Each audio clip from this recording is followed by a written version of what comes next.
कृष्णा पाणी योजनेच्या थकबाकीमुळे पाटबंधारे विभागानं केलेली कारवाई, घंटागाडी ठेकेदारांची मनमानी, भुयारी गटर योजनेचं निकृष्ट काम, आमदार फंडातून कूपनलिका खोदण्यातील गैरव्यवहार अशा विविध 17 विषयांवर बुधवारी इचलकरंजी महापालिकेची सर्वसाधारण सभा झाली। पहिल्याच महासभेत सत्ताधारी आणि विरोधी नगरसेवकांनी अधिकाऱ्यांना धारेवर धरत कोंडीत पकडण्याचा प्रयत्न केला। तब्बल 7.5 तास बुधवारची सभा चालली। महापौर उदय धातुंडे यांनी राजकीय कौशल्यपणाला लावत विरोधकांच्या आक्रमकतेला तोंड दिलं। बुधवारी इचलकरंजी महापालिकेची पहिली सर्वसाधारण सभा पार पडली। सुमारे 7.5 तास चाललेल्या या सभेत अनेक विषयांवर खडाजंगी चर्चा झाली। इचलकरंजीतील कचरा उठावाचा प्रश्न चांगलाच गाजला।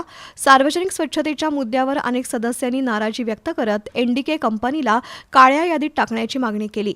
विशेषतः महिला नगरसेविका चांगल्याच आक्रमक झाल्या होत्या, तर पाणीपट्टी थकल्यानं पाटबंधारे विभागानं इचलकरंजी महापालिकेच्या कृष्णा योजनेला सील ठोकल्याचे पडसादही बुधवारच्या सभेत उमटले।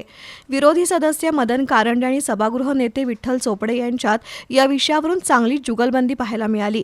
पाण्यासारख्या महत्त्वाच्या प्रश्नाबाबत धरसोड धोरण असू नये अशा शब्दात कारंडे यांनी तोफ डागली। विरोधी पक्षनेते उदयसिंग पाटील यांनी इचलकरंजीत खोदलेल्या 260 कूपनलिकांमध्ये 1,80,00,000चा गैरव्यवहार झाल्याचा आरोप केला। त्याबाबत उत्तर देताना प्रशासनाची चांगलीच भंबेरी उडाली। महापुराचा प्रश्न निर्माण होऊ नये यासाठी करायच्या उपाययोजनांबाबत नगरसेवक सुशांत कलाक्ते, अरुणा बचाटे, तेजश्री भोसले, राजू पुजारी, संतोष शेळके यांनी मतं मांडली, तर रवींद्र माने यांनी सांगली रस्त्याला जोडणारे रिंग रोडचं काम थांबल्याबद्दल विचारणा केली। परिवहन समितीच्या माध्यमातून इचलकरंजीत लवकरच बसेस धावणार आहेत। अशावेळी शहरातील अतिक्रमण हटवली जावीत, त्यामध्ये नगरसेवकांनी हस्तक्षेप करू नये असं महापौर धातुंडे यांनी स्पष्ट केलं।